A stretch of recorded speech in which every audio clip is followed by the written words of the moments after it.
यो क्रान्ति हो। यसको योजना पूर्व योजना हुँदैन कतै पनि। क्रान्ति किन भयो भन्ने कुरा प्रश्न सोधिरहनु आवश्यक छैन। कसरी गर्नुभयो त्यो पनि देखियो, सबै स्वीकार्य पनि छैन। किनकि केही विद्वान छ, केही व्यक्तिहरूको घर जलाउनु, त्यो कुराहरूमा अनरसिप कसले लिने त? फेरि त्यही अदालतको अगाडिपट्टि रङ्गिएको केही रङहरू थियो होला, अगाडि झुन्ड्याइएको राष्ट्रिय झण्डा थियो होला, तर पर्खाल पछाडि केही आँसु, हत्या र रगतको छिटाहरू देखिएको थिएन। सायद पेट्रोलको काम त्यो रगतहरूले पनि गर्यो। हामी सरकारमा दुईचोटि पुग्यौं, सत्तामा कहिले पनि पुग्न सकेनौँ। ओली सरकारले जस्तो मोनोरेल, पानी जहाज र ठुलो ठुलो सपना बाँडेर फेल भइन्छ। हाम्रो खिसी ट्युरी गर्नुभयो, हाम्रो मूल्याङ्कन गर्नुभयो, तर उहाँहरूको मूल्याङ्कन 27 घण्टामा आएको भर्खर नयाँ पुस्ताले गरिदियो। एउटा नयाँ पुस्ता सडकमा आउनुभयो र उहाँहरूले 27 घण्टामा त्यो परिवर्तन गरिदिनु भयो, जुन हामीले 34 महिनामा 21 सिटले गर्न सकेको थिएनौँ। दुईवटा कुरा भनेर म सुरुवात गर्न चाहन्छु। एउटा कुरा, जुन 75 जनाले ज्यान गुमाउनु भयो, उहाँहरूप्रति श्रद्धाञ्जली व्यक्त गर्दै उहाँहरूको पुस्तासँग हामी सबैजनाले सबैभन्दा पहिला माफी माग्नुपर्छ कि उहाँहरू सडकमा आउने अवस्था किन आइपर्यो, उहाँहरूले ज्यान गुमाउने अवस्था किन आइपर्यो। एउटा कुरामा दुःख पनि लाग्छ कि तीनैवटा पुरानो र ठुलो दलको सम्मेलन भइसक्यो, आन्तरिक सम्मेलनहरू भइसक्यो, तर तीनै दलका नेताहरूमा, त्यसमा पनि विशेष गरी नेकपा एमालेका अध्यक्ष केपी शर्मा ओली र नेपाली कांग्रेसका भर्खरै बहिर्गमन विधामा बस्नु भएको शेरबहादुर देउवाज्यूको बडी ल्याङ्ग्वेजमा चाहिँ कतै पनि त्यो माफी माग्नुपर्ने वा हामी चुक्यौँ कतै, हामीले जुन सपनाहरू बाँडेर आजभन्दा 35 वर्ष अगाडि आन्दोलन गऱ्यौँ र यो दौरान लगभग 200 जना जतिले ज्यान गुमाउनु भयो मधेस आन्दोलन जोडेर, ती व्यक्तिहरूको एउटा सपनाको व्यापार गऱ्यौँ उहाँहरूसँग, तर हामीले काम गरेनौँ। यो सरुवा, बडुवा र आफन्तहरूलाई विभिन्न पदमा नियुक्ति र आफ्नै परिवारको मान्छेहरूलाई शक्तिशाली बनाउने कुराहरूमा मात्र सीमित भयौँ भनेर उहाँहरूले त्यो आत्मग्लानी गरेको, त्यो स्वीकारोक्ति गरेको वा माफी मागेको कतै देखिएन। त्यो राजनीतिको लागि एउटा दुःखद घटनाक्रम हो। जब तपाईँ चुक्नुहुन्छ कतै, तपाईँले त्यो स्वीकार गर्नुपर्छ। हामी स्वीकार गर्छौँ। राष्ट्रिय स्वतन्त्रको पार्टीको तर्फबाट एउटा कुरा के स्वीकार गर्छौँ भने, मेरो व्यक्तिगत सक्रिय राजनीतिको यात्रा लगभग 38 महिनाको भएको छ अहिले, र राष्ट्रिय स्वतन्त्र पार्टीको राजनीतिक यात्रा 40 महिनाको भएको छ। पार्टी खोलेको 62 दिनपछि म रासोपामा प्रवेश गरेको हुँ र सदनमा हामी 34 महिना लगभग रह्यौँ। यो दौरान 21वटा सिटले हामीले कहिलेकाहीँ अरूको सरकारलाई टेको लगाइदिने र चित्त नबुझेको बेलामा सदन अवरुद्ध गर्ने वा बहिष्कार गर्ने बाहेक धेरै कुरा गर्न सकेनौँ। तर यो 34 महिनाको सङ्घर्ष, एउटा नयाँ पुस्ता सडकमा आउनुभयो र उहाँहरूले 27 घण्टामा त्यो परिवर्तन गरिदिनु भयो, जुन हामीले 34 महिनामा 21 सिटले गर्न सकेको थिएनौँ। त्यसैले गर्दाखेरि हामीले हाम्रो शक्ति र सङ्ख्या नपुगेको कुरामा पनि माफी माग्नुपर्छ कि हामीसँग त्यति पर्याप्त शक्ति र सङ्ख्या सदनमा थिएन। त्यसैले गर्दा हामी 84 मिसन 84 भनेर कुरिराखेको थियौँ र विभिन्न एजेन्डाहरू लिएर सडकमा पुगिरहेका थियौँ। लगभग 36 महिना अगाडि हामीले हाम्रो निर्वाचनको बाचापत्र सार्वजनिक गरेको थियौँ। 2079 सालको सङ्घीय प्रतिनिधि सभाको निर्वाचनको लागि, र त्यहाँ लेखिएका हुबहु केही मुद्दाहरू भाद्र 23 गते र 24 गते सडकमा देखियो। त्यसैले गर्दा त्यसमा हाम्रो सैद्धान्तिक सहमति छ भनेर पार्टी सभापतिले नखु कारागारभित्रैबाट, पार्टीका महामन्त्रीले पार्टी कार्यालयबाट, मैले स्वयं आफै टिकटक र फेसबुकमा भिडियोबाट उहाँहरूको आन्दोलनप्रति हाम्रो नैतिक ऐक्यबद्धता छ भनेर हामीले औपचारिक धारणा सार्वजनिक गरेका थियौँ। पछि केही अरू तिगडमबाजहरू भनेर केही पत्रकारहरूले त्यो शब्द दिइरहनु भएको छ, तीनवटा दलका अग्रजहरूलाई उहाँहरूले चाहिँ र उहाँहरूसँग समर्थित केही मिडियाहरू छापाखानाहरूले पनि के भने रासोपाले 24 गतेको विध्वंसमा हाम्रो सहभागिता थियो भनेर स्वीकार गर्यो भनेर। किनकि उहाँहरूको यो समाजमा आगो बाल्नमा उहाँहरूको पनि योगदान छ है। केही न केही किलो बारुदहरू चाहिँ उहाँहरूले पनि सप्लाई गर्नुभएको छ। नभएको समाचारहरू लेखेर, नभएको सूचनाहरू सम्प्रेषण गरेर। अघि पूर्व वक्ता र पूर्व महान्यायाधिवक्ताले भनेर जानुभयो कि अदालतको पनि कमजोरी छ। त्यो अदालतको कमजोरी छ भनेर पोखराको एउटा चौतारीमा मैले लगभग 11 महिना अगाडि रिस पोखेको थिएँ र तपाईहरु राजनीतिक रखेल नबन्दिनुस् है भनेर भनेको थिएँ। अदालतको अवहेलना मुद्दा पनि लागेको थियो मलाई, 2-4 चोटि पेशी र बहस पनि भयो।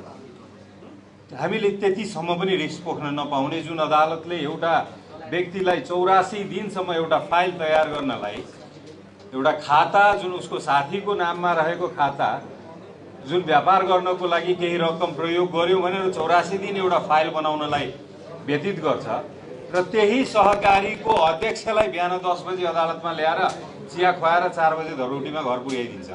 त्यो अदालतको त्यो बायसनेस प्रति हामीले रिस समेत पोख्न नपाउने, पुलिस कि अपेलना मुद्दा लगाइदिन्छु भनेर धम्की दिने, त्यही अदालतको अगाडिपट्टि रंगिएको केही रङहरू थियो होला, अगाडि झुन्ड्याइएको राष्ट्रिय झण्डा थियो होला, तर पर्खाल पछाडि केही आँसु, हत्या र रगतको छिटाहरू देखिएको थिएन। सायद पेट्रोलको काम त्यो रगतहरूले पनि गर्यो, त्यो बासिटाहरूले पनि गर्यो। त्यसैले गर्दा यो भदौ 23 र 24 गतेको आन्दोलन थियो कि क्रान्ति थियो भन्ने कुरा प्रश्न बाँकी नै छ। त्यसमा आवश्यक बहस बाँकी नै छ। मेरो लागि त्यो क्रान्ति थियो। अघि केही वक्ताहरूले भनेर जानुभयो तपाईहरुसँग योजना छैन, वे फरवर्डहरू छैन भनेर। विश्वमा कुनै पनि क्रान्तिसँग वे फरवर्ड हुँदैन, त्यो आन्दोलनसँग हुन्छ। क्रान्तिले पहिला परिवर्तन ल्याउँछ, त्यसपछि योजना बनाउँछ। योजना बनाएर गरिने कुरालाई आन्दोलन भनिन्छ। त्यसैले गर्दा यो क्रान्ति हो, यसको योजना पूर्व योजना हुँदैन कतै पनि, अब योजना बन्छ। तर योजना बन्दै गर्दाखेरि 34 महिनाको संसदीय अभ्यास र 38 महिनाको राजनीतिक अनुभवले म उहाँहरूलाई केही कुराहरू सुझाव पनि दिन चाहन्छु। जेनजी हुनुहुन्छ, म पुस्तागत रूपमा पक्कै पनि उहाँहरूभन्दा उमेरगत रूपमा सिनियर छु।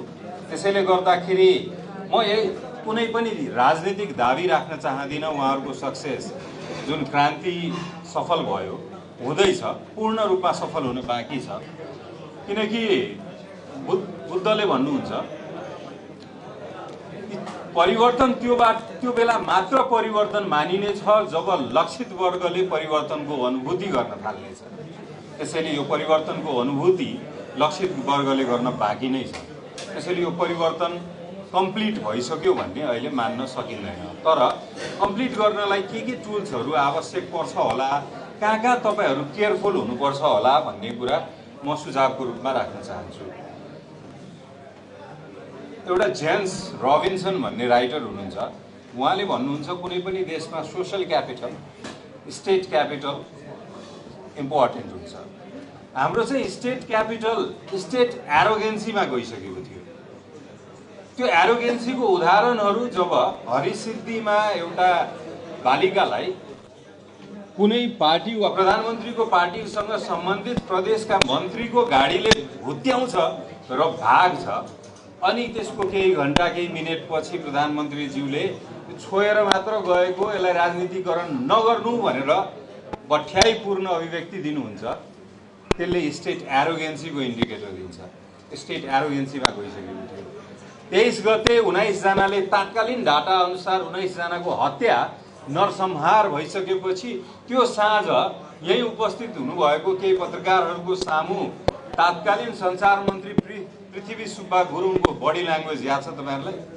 तपाईहरु धेरै लामो नबोल्नुस्, सुब्लाएर बस्नुस् भन्ने बडी ल्याङ्ग्वेज, त्यसले स्टेट एरोगेन्सीको अर्को इन्डिकेटर देखाउँछ कि स्टेट एरोगेन्ट भइसकेको थियो। अनि त्यसपछि सोशल क्यापिटल हावी भयो, सोसाइटी सडकमा आयो र अब चाहिँ चेन्ज नगरी हुँदैन भनेर। मलाई त्यो दिनको प्रधानमन्त्रीको अभिव्यक्तिमा अलि शालीनता, भद्रता, आफ्नो गल्तीको स्वीकार्यता होला भनेको त झन् ठुलो इगो आइदियो। सञ्चार मन्त्रीको बडी ल्याङ्ग्वेज त्यस्तै देख्यो। तर यदि कन्स्टिट्युसन डेमोक्रेटिक छ र सोसाइटी डेमोक्रेटिक छ भने दुईटै कुरालाई सन्तुलन गर्नको लागि राजनीति चाहिन्छ। त्यसैले राजनीतिक सङ्गठनहरूको स्वीकारोक्ति हामीले, तर यो सोसल क्यापिटल पनि सडकमा आउनुपर्ने अनि स्टेट क्यापिटल एरोगेन्ट भइदिने कारण चाहिँ के हो भने, त्यो अवस्था चाहिँ किन आउँछ भने नेपालमा ह्युमन क्यापिटल बिल्ड गर्नको लागि कहिले पनि मेहनत भएन। युनिभर्सिटीहरू बनाउने क्रम जारी रह्यो, 14वटा युनिभर्सिटी बनायो, तर युनिभर्सिटीले ह्युमन क्यापिटलमा कहाँ काम गर्छ भन्ने कुरा कतै पनि इन्डिकेटरहरू राखेन। राजनीतिक नियुक्तिको लालसा मात्र बाँडेर हुन्छ।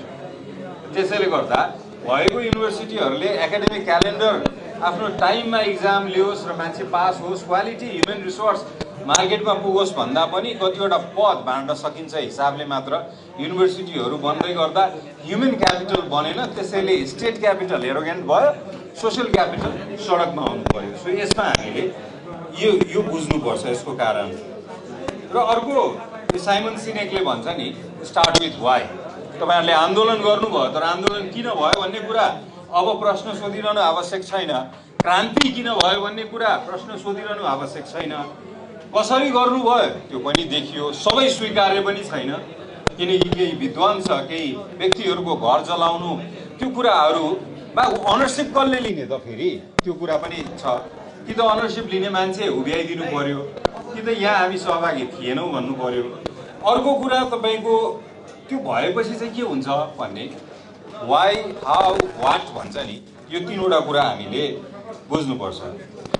म अब अर्को एउटा पाटोमा आउँछु जहाँ चाहिँ एउटा लगभग 4 वर्षको राजनीतिक अनुभव, 3.5 वर्षको राजनीतिक यात्राको अनुभव अनुसार अलि असन्तुष्ट भइराखेको, रुष्ट भइराखेको मेरो त्यो कुरामा तपाईँहरूलाई सुझाव के छ भने, जब माओवादीको 62-63 को इन्सर्जेन्सी पश्चात परिवर्तन भयो, त्यो बेलामा परिवर्तन भएपछि माओवादीले आफ्नो नेतृत्वमा सरकार बनायो, प्रचण्डज्यूको नेतृत्वमा सरकार बनेपछि सिंहदरबार केही दिन आन्दोलित, केही दिन एक किसिमको त्रासमा बस्न थाल्यो। किनकि हरेक मन्त्रालयमा वाइसिएल छेड्न थाल्यो र त्यसपछि ब्युरोक्रेसी पनि आतंकित भयो। अहिले कता कता कुन कुन कार्यालयमा चाहिँ त्यो अभ्यास दोहोरिरहेको, जेएनजीको नाममा केही आफैमा पनि चोरी ठगीको मुद्दा लागेको व्यक्तिहरू पुगेर जुन थर्काइरहनु भएको छ त्यो गलत हो होइन। तपाईँहरूले त्यसको सुधार चाहनुहुन्छ भने कानुन बनाउनुहोस्, तर यसरी एउटा संयन्त्रलाई 64-65 तिर वाइसिएलले जसरी आतंकित बनाउँथ्यो त्यसरी त्यो आतंकित बनाउने अभ्यास गलत हो, त्यो नगर्नुहोस्। त्यसको केही नियम हुनुपर्छ, मापदण्ड हुनुपर्छ, नत्र फेरि सोसल डिभिजनमा जान्छ, सोसाइटी डिभाइड हुन्छ, त्यो राम्रो हुँदैन। त्यसैले त्यसको एउटा निश्चित मापदण्ड बनाउनुहोस्। एउटा कुरा चाहिँ के हो भने, त्यो भित्र ठगहरू धेरै छ भन्ने कुरामा हाम्रो सहमति छ होइन। सत्ता र सरकार फरक कुरा हो। हामी सरकारमा 2 चोटि पुग्यौँ, सत्तामा कहिले पनि पुग्न सकेनौँ, किनकि सत्ता धेरै यो एउटा नेक्सस छ, त्यो नेक्सस पनि तोड्न जरुरी छ। लगभग 50 वर्षदेखि नेपालमा 7 दशकमा लगभग 7वटा संविधान र 6वटा राजनीतिक व्यवस्था परिवर्तन भयो, तर सिंहदरबारको इर्द गिर्द घुम्ने त्यो बिचौलियाको नेक्सस चाहिँ त्यही रह्यो। उसलाई कुनै मन्त्री र प्रधानमन्त्री परिवर्तन हुँदैमा 48 घण्टाभन्दा धेरै लाग्दैन थियो त्यहाँ सम्बन्ध स्थापित गर्नको लागि कि हामी पनि तपाईँकै आफन्त हौँ है भनेर। त्यसैले त्यो नेक्ससलाई एक्सेस नदिनुहोस्। र अर्को कुरा, त्यो सत्तालाई परिवर्तन गरेर लाग्नुहोस्। सरकारमा भएको केही मन्त्री र प्रधानमन्त्री परिवर्तन भएर यहाँ धेरै कुरा परिवर्तन हुँदैन। त्यसैले त्यो पनि बुझ्नुपर्छ। यहाँ युवराज मुखिया, योगेन्द्र भण्डारी र किशोरी कार्कीज्यू हुनुहुन्छ जेएनजीको रिप्रेजेन्टेटिभको रूपमा। उहाँहरूसँग नै म धेरै कुरा गर्दैछु, किनकि हामी त धेरै पहिलादेखि कुरा गरिरहेको र धेरै प्रयासहरू, विवादहरू, अभ्यासहरू, अभियानहरू थालेर पनि हामीले त्यति नसकेको। त्यसैले मैले यो कुराहरू भने। र अर्को अन्त्यमा एउटा अमेरिकन राइटर एमी वेब भन्ने हुनुहुन्छ, उहाँले सिग्नल्स आर टकिङ भन्ने किताब लेख्नु भएको छ। त्यसमा चाहिँ उहाँले के भन्नुहुन्छ भने, यो whenever you want to establish any change, you start with tactics, and then you go to strategy, then you go to vision, and then after you reach to envision.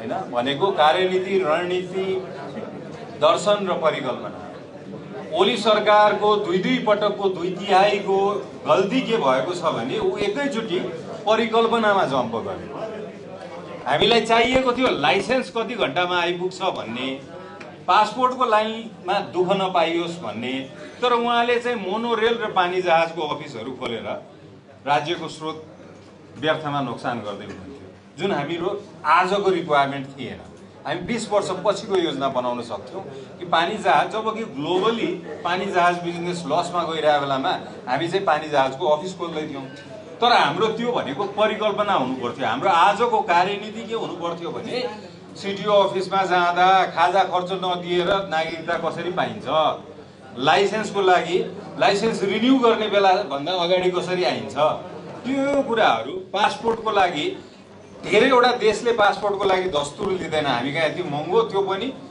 घुसपाउनु पर्ने त्यसरी यो कुराहरू हामी कसरी सुधार गर्नुपर्छ भनेर हामी सधैँ त्यो कुरा गर्थ्यौं तर उहाँहरूले हामीले विकास भएन भन्ने हल्ला गर्दै गर्दा उहाँले हामीलाई यति 1000 किलोमिटर बन्यो त 35 वर्षमा भन्नुहुन्थ्यो तर हामी भन्थ्यौं सोशल क्यापिटल चाहिँ भत्किँदैछ है तपाईँ यो भौतिक संरचना केही किलोमिटरले चाहिँ देश विकास भयो भन्ने दाबी नगर्नुस् भनेर भन्थ्यौं तर हेर्नुस् आन्दोलन हुँदाखेरि त्यो सडकहरू केवल क्रान्तिको लागि मात्र काम लाग्यो त्यहाँ सोशल क्यापिटल विक भएर सडकमा आउनु पर्यो त्यसैले तपाईहरुलाई रिक्वेस्ट कि अब योजना बनाउँदै गर्दा सुरुवात नै कार्यनीति नै सुशासनबाट र सुधारिएको सार्वजनिक सेवाबाट गर्नुस् सुधारिएको सार्वजनिक सेवा र सुशासनबाट गर्नुस् मान्छेले परिकल्पना गर्न पाओस् कि सार्वजनिक सेवा लिन जाँदै गर्दाखेरि खल्तीमा खाजा खर्च कर्मचारीको लागि लिएर जानु पर्दैन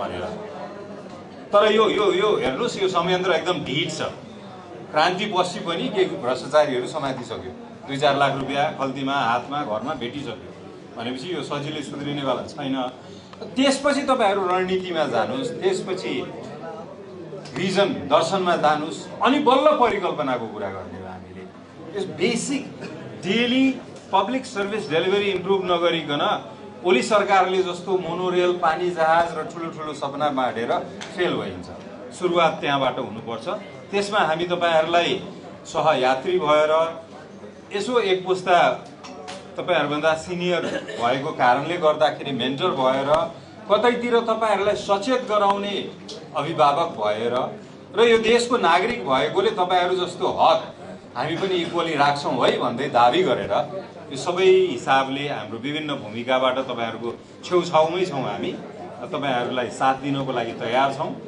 र अर्को कुरा यो सबै प्राथमिकताहरुमध्ये पहिलो प्राथमिकता निर्वाचनलाई राख्नुस् निर्वाचन भनेको डेमोक्रेटिक सोसाइटी र डेमोक्रेटिक कन्स्टिट्युसनको लागि एकदमै इम्पोर्टेन्ट छ त्यसमा पनि हामी ट्रान्जिसनमा छौं र ट्रान्जिसन यति मिसयुज भएको छ विगत 20 वर्षमा संक्रमण भन्नाबित्तिकै हामीलाई चाहिँ एउटा ओभर युज्ड र अब्युज्ड वर्ड जस्तो लाग्छ त्यस्तो नहोस् अबको संक्रमण त्यसमा सचेत भएर तपाईहरु अगाडि बढ्नु होला आवश्यक परेको खण्डमा हामी एउटा सहयात्री भएर मैले सदनमा पनि धेरैचोटि प्रयोग गर्ने गरेको थिएँ पुरानो पार्टीहरुको लागि जुन पहिले पनि उहाँहरूले सुन्नु भएन हामी प्रतिस्पर्धी हौं तर हामी दुश्मन होइनौं हामी प्रतिस्पर्धाको लागि यो मैदानमा छौं तर हामी दुश्मन होइनौं त्यसैले गर्दा हाम्रो कार्य क्षमता हिसाबले तपाईहरुलाई कतै सघाउन सक्छौं भने हामी सघाउँछौं है भनेर पुरानो दाइ दाजु भाउजू काका काकी बा सबैलाई सुनाएको थियौं तर उहाँहरूले हामीलाई जहिले पनि प्रतिस्पर्धीको रूपमा हेर्नुभयो हाम्रो खिसीट्युरी गर्नुभयो हाम्रो मूल्याङ्कन गर्नुभयो तर उहाँहरूको मूल्याङ्कन 27 घण्टामा आएको भर्खर नयाँ पुस्ताले गरिदियो त्यसपछि कृतज्ञता फेरि पनि व्यक्त गर्दछु हामीले 34 महिनामा खासै परिवर्तन गर्न सकेनौं कि संख्या पुगेन कि समय पुगेन त्यसप्रति सचेत भएर हामी क्षमा पनि माग्छौं र अर्को कुरा 75 जनाको योगदान प्रति विशेष सम्मान व्यक्त गर्दै म आफ्नो अभिव्यक्ति यही टुङ्ग्याउँछु।